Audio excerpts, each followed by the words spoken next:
네, 주말 사이에 민주당 이재명, 이낙연 후보는 지역 민심을 훑기 위해서 지역을 돌아다녔습니다. 자, 이 양 진영 이번에는 공약 이행률 공방으로 날을 세우고 있습니다.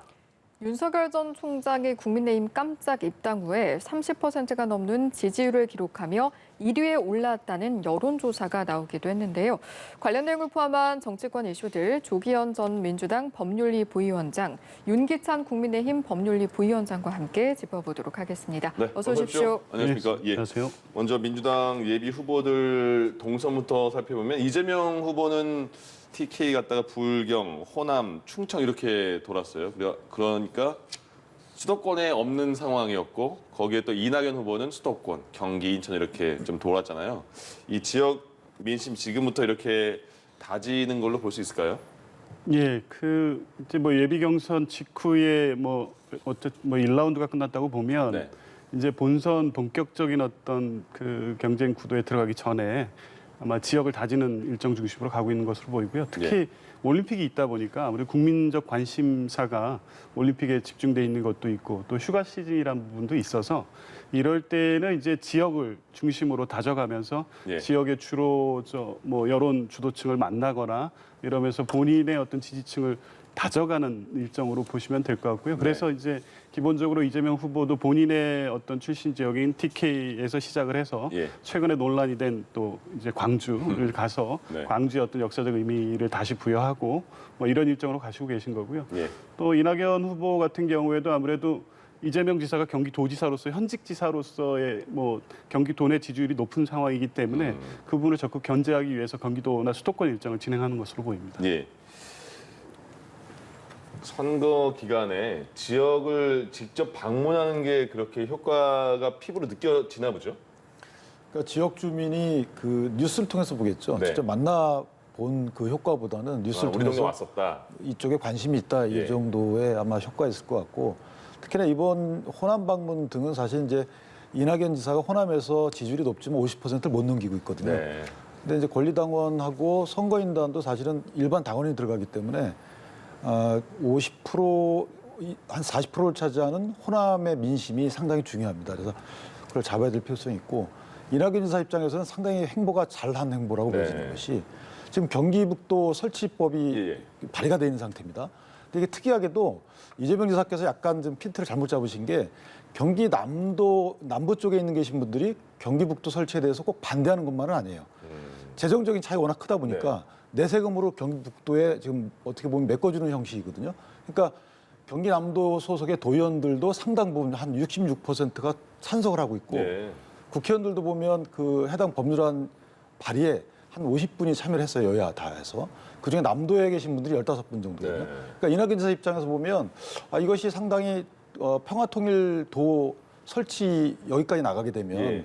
그러니까 평화 통일에 관련된 이슈 선점에다가 경기 북도와 남도의 어떤 재정적 불균형, 경제적 불균형 이것도 터치하면서 남도의 지지 반대만이 아니기 때문에 갈라치기를 하면서도 또 남도의 지지까지 이뤄낼 수 있는 상당히 저는 좋은 수를 뒀다 이렇게 물론 이제 여러 가지 국토의 균형 발전 측면에서 접근하셨겠지만 예. 선거 전략상으로도 상당히 좋은 수를 뒀다 이렇게 생각을 하고 있습니다. 경기북도라는 게 그런 거죠. 그 강원도 인접, 연천 이쪽 말하는 건가요? 그쪽인가요? 그렇죠. 파주, 고양, 예. 연천 여기에 지금 한 260만 정도, 300만 정도가 500만인가 제가 정확히 수치는 모르겠지만 근데 경제력 차이는 5배가 납니다. 네, 남도랑 그렇죠. 경기. 인구 차이는 그렇게 안 나거든요.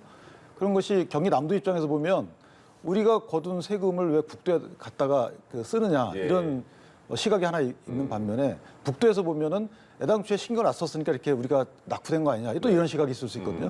그러니까 이것이 남도와 북도의 이해관계가 얽혀 있지만 북도 설치가 반드시 남도의 주민들로 하여금 반대하는 여론을 이끌어내지는 않는다는 거죠. 그래서 상당히 복잡한 문제인데 어쨌든 이것이 법안이 발의돼 있기 때문에 조직 동원 측면이나 여론 수렴 측면에서도 상당히 나쁘지 않은 수다 이렇게 생각하고 있습니다. 이낙연 후보가 이제 경기 북도를 만들어 보자 이런 얘기잖아요. 근데 이재명 후보는 지금 반대하고 있는 상황인가요? 아니면 필요성을 어떻게 보세요? 그럼 민주당 입장에서는? 지금 말씀하신 대로 이제 경기 남북 간의 그 불균형이 좀 심한 상태이기 때문에 이제 이걸 어떻게 해소할 것이냐의 문제이고 그 경기 북도 추진은 오래됐습니다. 한 80년대부터 얘기가 나오고 있었는데 이제 지금 이재명 지사가 이런 이제 반대 입장을 표하는 것 같이 보여지는 이유는 현직 지사기 때문에 재정 운영 과정에서 보니 이 불균형을 해소하는 방법이 북도 설치로 가능하겠느냐에 대한 현실적 문제 진단이 있는 겁니다. 네. 그러니까 이 정책을 찬성하냐 반대하냐의 입장 문제가 아니라 지금 바로 추진하는 것이 지금 북도에 계신 분들이 경기 북부 지역에 계신 분들이 원하는 결과로 이어질 수 있겠느냐에 대한 어떤 정책적 판단을 하시는 거고요. 예. 그러니까 어쨌든 이 논의 자체는 의미가 있고 뭐 불균형 해소 차원에서 그것이 방법이 된다면 경기 북도 설치에 대해서는 적극적 논의가 필요하다고는 봅니다. 근데 아무래도 이제 이재명 지사가 현직 지사로서 제기하고 있는 문제의 제기 또한 당이나 뭐 다른 후보들도 적극적으로 같이 검토해서 뭐 현실적 대안으로서 이게 만들 수는 있을 것 같은데 어쨌든 이게 후보 간의 어떤 뭐 이 쟁점이 되는 이슈가 된 이상은 사실 이게 이제 어느 편에 유리하게 작용할지는 좀 지켜봐야 되겠는데 지금 말씀대로 이미 당 내에서 오래된 논의가 있었기 때문에 예. 이후 뭐 이제 이낙연 후보 측에서는 더 강하게 입장을 얘기하실 거고 이재명 후보도 지금 당장 추진이 아닌 이후의 어떤 점진적 추진이라든가 이런 것에 대한 어떤 구체적 입장을 밝힐 것으로 봅니다. 예. 네. 그런가 하면 양 진영 주말에도 과거 공직 시절 성과를 두고 첨예한 신경전을 펼치기도 했습니다. 이낙연 후보가 한 언론 인터뷰에서 닭 잡는 칼과 소 잡는 칼은 다르다며 자신의 경쟁력이 우위에 있다고 비유한 것을 두고 이재명 후보 측이 이낙연 후보의 당대표 시절 무능함을 강조하고 나선 건데요. 내용을 보면 서울시장 소와 부산시장 소를 빼앗긴 분이라며 특히 당대표 시절 윤 전 총장의 지지율이 폭등하고 국민의힘과 당 지지율이 역전됐다며 정권 재창출의 위기를 만들었다는 비판을 피하기 어렵다라는 등의 내용인데요. 이에 또다시 이낙연 후보 측이 입장을 냈습니다. 그 입장 듣고 다시 돌아오겠습니다. 당시에 우리 이재명 지사께서 공약하신 굉장히 큰 공약들만 한번 보겠습니다. 호화청사를 매각하겠다. 아직도 그 호화청사 성남시청으로 그대로 쓰고 있습니다. 성남, 광주, 하남, 광역시 통합하겠다. 여전히 통합 안 돼 있죠. 성남 하이테크밸리에 복합빌딩을 건립하겠다. 이것도 공약이 이행되지 않았습니다. 분식 회계에 못지않은 저는 분식 실적이라고 생각을 합니다. 분식 실적이 계속되다 보면 분식 후보라는 얘기까지 들을 수 있다. 이런 말씀을 들려드리고 싶습니다. 네, 서로를 향해서 무능한 당대표다, 분식 후보다라는 공세가 이어지고 있습니다. 원팀 협약식을 했었는데 그 이후에도 좀 공세가 잦아들지 않는 것 같습니다. 근데 저는 조금 이해가 안 되는 부분이 물론 이렇게 하면 안 되죠. 어느 당이건 간에. 그런데 전략적인 측면에서도 이제 양 후보 1, 2강 후보가 결선 투표를 염두에 둔 아마 그 선거운동을 할 텐데 결선 투표에 1, 2 두 후보 간에 서로 간에 조명받기 위해서 이렇게 치열한 난타전을 벌인다 그러면 몰라도 네. 지금 나머지 3, 4위 후보하고의 격차가 꽤 있거든요. 그렇다면 1, 2 후보 간의 결선 투표는 만약에 필연적이다 그러면 이렇게까지 정책에 관련된 네거티브까지 하는 것은 조금 이해가 안 되는 부분이 있어요. 특히나 윤영찬 의원의 경우에는 지역구가 성남이다 보니까 네네. 이재명 지사 성남시장 시절의 여러 가지 성과에 대해서 잘 알고 계시단 말이죠. 이런 정책적 실패는 사실은 이것은 본선에도 직결되는 문제입니다. 뭐 도덕성 검증 이런 부분들은 우리가 마타도로 이렇게 치부할 수 있지만 예, 예. 정책 부분은 검증이 가능하거든요. 네. 예. 그래서 이 부분은 저렇게 한 말씀 하시면 야당에서도 차곡차곡 이제 쌓아놓죠. 관련된 데이터를 쌓아놓고 있기 예. 때문에 민주당 입장에서 보면 저건 상당히 당 입장에서 마이너스다 이런 생각을 합니다. 예, 말씀하신 것처럼 그래서 이렇게 계속되는 공방이 향후 여하간 펼쳐지는 본선에선 좀 어떤 식으로 작용하게 될지 우려하는 목소리도 있는 것 같거든요.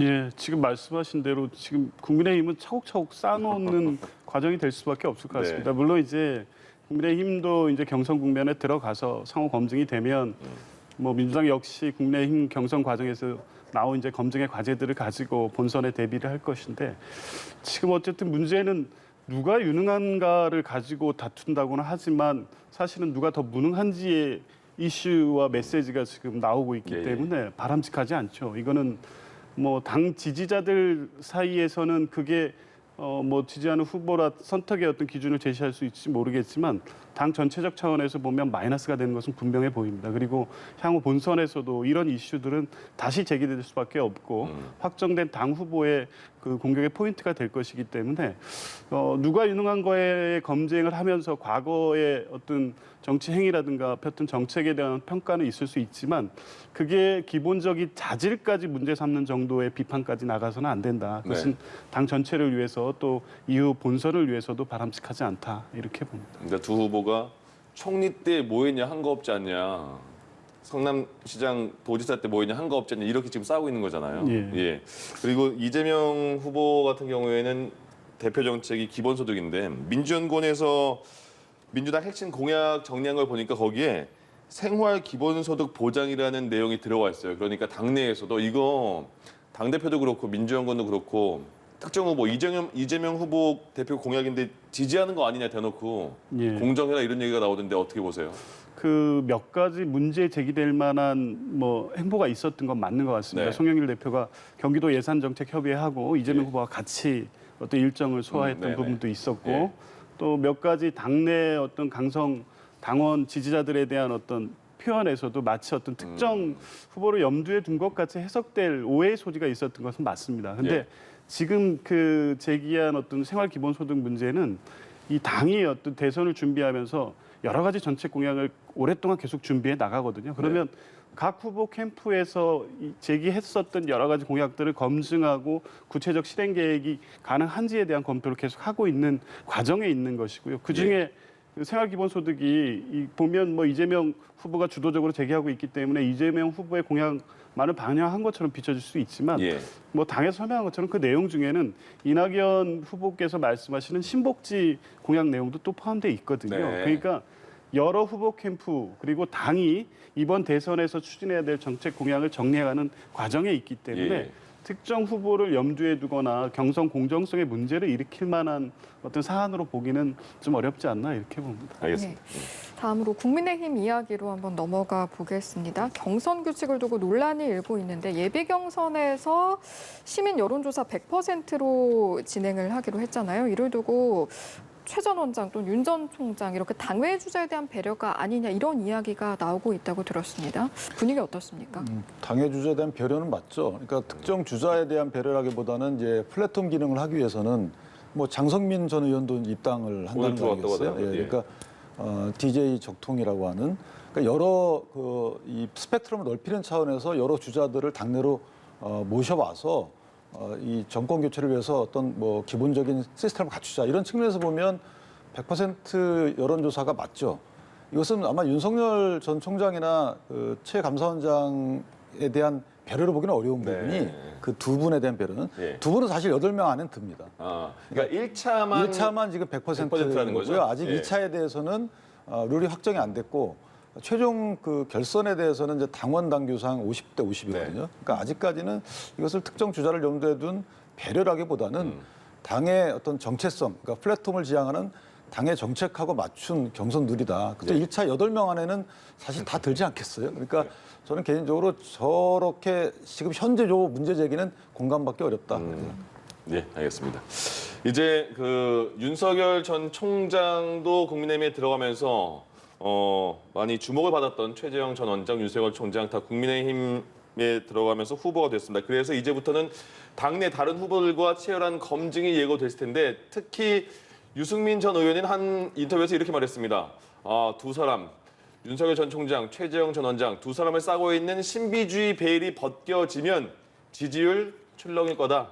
한번 직접 말 들어보겠습니다.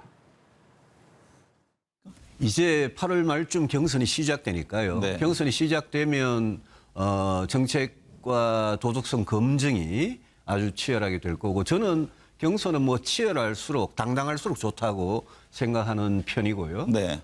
뭐 제가 신상이라고 표현했습니다만 그런 분들에 대한 어떤 신비주의, 베일이 벗기 시작하면 네. 그러면 저는 충분히 앞으로 지지율은 출렁거릴 거다. 네. 먼저 여쭤볼게요. 그 윤석열 총장이 지난 금요일 날 당 대표고도 사전 교감이 그날 들어가는 거는 잘 몰랐나 봐요. 그래서 이준석 대표도 없었잖아요. 들어간 게 잘한 결정으로 보이십니까? 지금 이제 당내 검증도 치열할 텐데. 글쎄요, 뭐 당에 입당할 것이라고 보는 거는 이제 7월 중순 이후부터 뭐 기정사실화됐던 것은 맞고 네. 다만 시기의 문제였는데 생각보다 지지율 하락이 우려할 수준으로 가고 있었기 때문에 예. 그 시기가 앞당겨질 것이다라고도 봤습니다. 그런데 다소 좀 전격적으로 보인 것은 네. 적어도 한 올림픽 기간도 끝나고 예. 여론의 집중을 받을 만한 시기를 택할 것으로 봤는데 예. 8월 2일 날 바로 입당한 것은 뭐 다소 좀 예정보다 빨라진 것은 분명해 보입니다. 그만큼 초조하고 지금 지지율 하락의 어떤 분위기가 이거에 대한 그 윤석열 캠프 내부의 우려와 걱정이 좀 컸다고 보여지고요. 그런 것이 아마 계속해서 당 입당을 압박한 유정수 대표와의 입장이 네. 같이 만나면서 전격적인 입당을 하게 된 것 같고요. 그 과정에서 일단 보면 오늘 이준석 대표도 아침 인터뷰에서 말씀하셨던데 예. 두 분 간의 의사소통은 좀 원활하지는 않은 것 같아요. 그러게요. 서로 좀 서운한 느낌도 있던데요. 예, 아주 네. 감정이 계속 쌓여가고 있는 것 네. 같은데 각자 다른 지점을 보고 있는 건 분명해 보입니다. 네. 이준석 대표는 이 경선 전체를 비빔밥이란 비유를 계속 하시는 것처럼 예. 특정 후보가 부각되는 경선을 안 하고 당이 주도하는 경선 그 구도를 만들려고 하는 것이고 예. 윤석열 후보야 이제 본인의 지금 1위 지지율을 계속 유지하면서 이제 대세론을 계속 강화시키려는 입장으로 보니까 이준석 대표의 입장을 굳이 따라가지 않고 본인의 독자적인 정치 행보를 통해서도 가능하다고 보는 것 같은데 아마 이런 부분들이 계속 그 당 국민의힘 또 경선 과정에 리스크가 될 뭐 가능성도 있어 보입니다. 아침에 이준석 대표 라디오 인터뷰 듣고 하신 예, 말씀이시죠? 예, 저도 그거 들어보니까 그런 느낌을 좀 받았는데 그 조금 전에 유승민 전 의원이 언급한 것처럼 신비주의 벨 벗겨지면 지지율 출렁거릴 것이다. 어떻게 보십니까? 그건 뭐 당연하다고 봅니다. 네. 그러니까 일단 토론이 시작이 되게 되면 뭐 도덕적 검증보다는 아마 정책적인 측면에서 이게 토론 과정에서 완벽히 설명하기 어렵거든요. 예. 그러니까 정치 일정이 짧고 또 정책 준비 시간이 짧기 때문에 분명히 그 과정에서는 여러 지지율이 아마 출렁일 건 분명합니다. 도덕 검증 관련해서는 아마 당의 이제 검증위원회를 이미 소위원회가 있지만 네네. 좀 확장해서 검증위원회를 만든다는 거거든요. 예, 그렇다면 그러게요. 공개적으로 당내 후보 간의 공개적인 의혹 제기보다는 검증위원회에 대한 의혹 제기를 하고 해당 후보자가 그 제기된 의혹에 대해서 해명하는 절차로 거치는 그런 아마 그렇게 의견 수렴을 거치는 것 같아요. 그렇게 되면 마타도가 아닌 진정한 사실이 어느 정도 판명되면 그 사실 갖고 해당 후보를 평가하는 당내에서 이런 아마 시스템이 갖춰질 것 같고 그렇다면 도덕 검증과 관련돼서는 큰 문제 제기가 없을 걸로 보이고 이미 뭐 제기된 문제들이기 예. 때문에 그것이 사실로 확인이 되면 이제 후보자가 문제 제기를 하겠죠. 근데 정책과 관련돼서는 이제 유승민 의원처럼 분명히 이 부분은 후보자들 간에 분명히 편차가 좀 있을 거예요. 이해도가 떨어지거나 네네. 높거나 그래서 이 부분과 관련돼서는 지지율에 많이 반영이 될 것이다 이렇게 생각합니다. 일단 지금 상황에서는 이제 국민의힘에 들어간 윤석열 전 총장 지지율이 다른 후보보다 정말 압도적으로 높잖아요.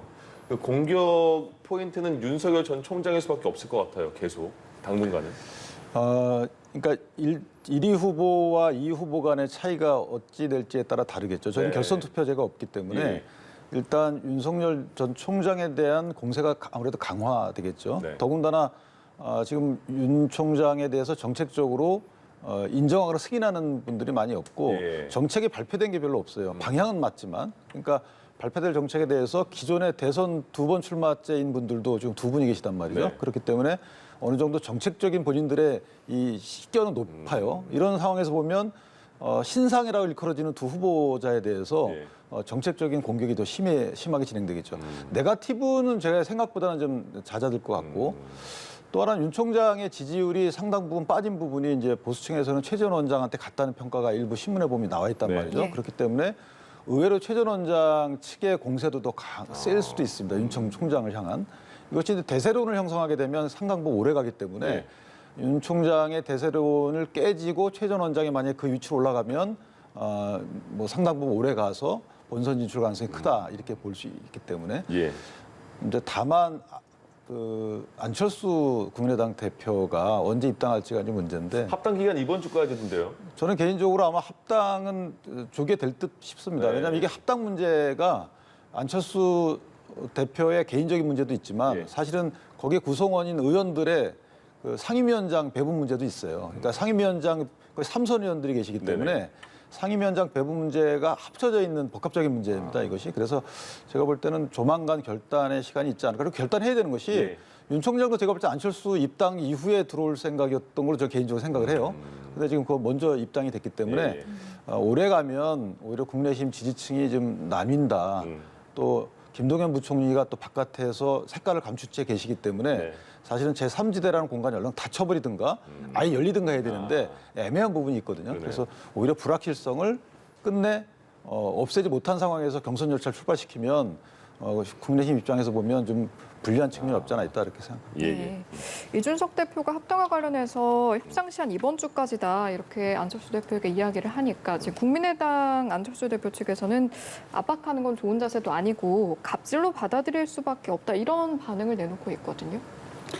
그 협상 과정을 보면 지금 뭐 변호사님은 이제 곧 결단이 있을 거라고 이제 네. 보셨는데 제가 볼 때는 전체적으로 예. 합당을 하지 않기 위한 협상을 계속 했던 것 같아요. 안 할 것 같아요. 그래서. 네, 명분을 쌓아가는 과정인데 실제 이 지금의 어떤 구도를 보면 네. 이준석 대표가 이 합당 관련된 논의에서 제일 먼저 던진 비유가 속값 뭐 후하게 쳐주겠다 이런 네. 표현 아니었습니까? 네. 근데 그 비유를 그대로 인용해서 보자면 안철수 대표나 국민의당 입장에서는 지금 시장 상황상 속값이 제일 쌀 때거든요. 지금 합당을 결의를 하려면 그만큼의 요구하는 조건이 다 관철돼야 되는데 예. 국민의힘이나 이준석 대표 입장에서는 그 수용할 수 없는 입장을 계속 제시하고 있었던 것으로 보입니다. 왜냐하면 지금 합당하면 안 그래도 이미 그 정치권에서 어떤 관심도라든가 이 지지율이 그 존재감이 거의 없어진 안철수 대표가 사실은 뭐 정치 행보가 합당함으로써 이제 거의 끝날 수도 있는 위기 상황이거든요. 예. 그렇다면 오히려 외곽에 있으면서 국민의힘 경선 과정을 지켜보면서 의미 있는 삼지대를 형성하기 위한 노력을 계속하는 것이 본인의 정치 행보에 더 나을 수도 있다는 판단을 했던 것으로 보이고 예. 그것을 상쇄할 만큼의 조건을 국민의힘이 제시할 가능성은 없기 때문에 저는 합당은 어렵지 않을까 봅니다. 근데 이미 합당 관련된 합의는 거의 다 됐던 상황이에요. 조영 원내대표 시절에 합당 기본적으로 합당 원칙에 대해서는 이견이 없는 거고 네. 일부 이견이 있었지만 그것은 뭐 당명 이런 것들이거든요. 물론 중요하게 볼 수도 있지만 개인적으로는 또 안철수 대표께서 서울시장 경선 과정에서 대선 안 나간다고 분명히 것을 밝혔기 때문에 예. 대선 욕심 때문에 만약에 합당을 주저하게 된다. 정봉법 대신에 제3지대에 머물려고 몸값 높이려는 이런 시도를 하신다라고 하면 저는 오히려 정치 생명이 조금 더 지장을 받지 않을까라는 생각을 해서 개인적으로 안철수 대표가 이렇게 좀 계시다가 분명히 합당을 통해서 당내에 들어와서 다음에 뭐 당대표를 하시든 대선을 나가시든 예. 정상적인 절차를 거쳐서 나가시게 되면 이전에 했던 말씀과 크게 배치되는 바가 없기 때문에 국민의 지지를 계속 보내줄 수 있지만 그렇지 않다 그러면 저는 개인적으로 타격을 입지 않을까 이렇게 생각합니다. 합당 관련해서 어떤 뭐 물밑 얘기를 좀 들으신 겁니까? 모르겠어요. 그건. 네. 근데 알겠습니다. 합당은 사실 이게 지금 어떻게 보면 예. 이 이상 진행이 되게 되면 지금 변호사님 말씀하신 것처럼 합당 안 하려는 핑계뿐이 안 됩니다. 예, 사실 예. 조건이라는 게 크게 배치되는 조건이 크게 없어요. 네. 당명 하나 있는데 당명도 한자 틀리잖아요. 예. 특별히 문제 걸림돌이 아니다 이렇게 생각합니다. 알겠습니다. 이것도 한번 알아볼까요? 그 김연아 전 국민의힘 의원 SH 사장에 오세훈 후보가 지명을 했는데 부동산 4채가 있다. 서울에 2개, 부산에 2개 이렇게 있다. 그래서 본인은 그럼 2개는 부산권 처분하겠다라고 말까지 했는데 결국에 자진 사퇴하게 됐습니다. 이 과정 어떻게 보셨습니까? 그 부동산 문제와 관련해서 이제 국민의힘 측 특히 김연아 의원 전 의원도 늘 했던 얘기가 네. 내로남불이거든요. 어떤 여권 내에. 그래서 실제 투기 목적이 아닌 정부 부처 장관 후보자라든가 국회의원 문제가 발생 그런 이슈가 나올 때마다 단지 집이 2채만 이유라는 이유만으로 혹독한 비판을 가했던 게 그 김연아 저 의원이셨거든요. 그러니까 그 과정이 얼마나 이 모순적인지가 그대로 드러난 거죠. 그리고 그 발언을 좀 더 신중했어야 되는데 시대적 특혜라는 말이 이번에 청문회에서. 예. 이게 이제 그 상식에 부합되지 않는 거거든요. 그거를 시대적 특혜라고 이 본인이 어떤 그럴듯한 표현이 필요해서 이 네. 규정한 말이겠지만 누구도 지금 이렇게 부산과 서울에 각각의 아파트를 갖고 있고 거기에 2채의 상가 또 오피스텔까지 4채의 부동산을 갖고 있는 상황을 시대적 특혜라고 해석하거나 볼 수 있는 여지는 전혀 없거든요. 예. 단지 이게 그냥 그때를 잘 만나서 어떤 자산 소득에 증가할 수 있는 여건이 좋았다라고 얘기를 하면 그걸 예. 과연 국민들이 그런 수준의 해명을 받아줄 수 있다고 생각한 것이 전 납득이 어렵고요. 예. 본인이 했던 말, 결국에 정치인들은 네. 본인이 본인이 어떤 얘기를 할 때 이후에 뭐 행보를 예측하기는 어렵죠. 본인도 그 최종호 그 국토부 장관 청문회 때인가요? 예. 장관이 될 줄 몰랐으니까 이렇게 했죠. 이런 비판을 한 적이 있어요. 본인도 이제 똑같이 그 말을 이제 받게 된 상황이죠. 어쨌든 결과적으로는 이렇게 정리되는 것이 상식에 부합하고 국민들의 의식에 좀 맞는 판단이었다고 보고 오세훈 시장도 잘 결정하신 거라고 봅니다. 예, 알겠습니다. 네, 오늘 말씀 여기까지 듣도록 하겠습니다. 지금까지 조기현 전 민주당 법률위 부위원장, 윤기찬 국민의힘 법률위 부위원장과 함께했습니다. 고맙습니다. 고맙습니다.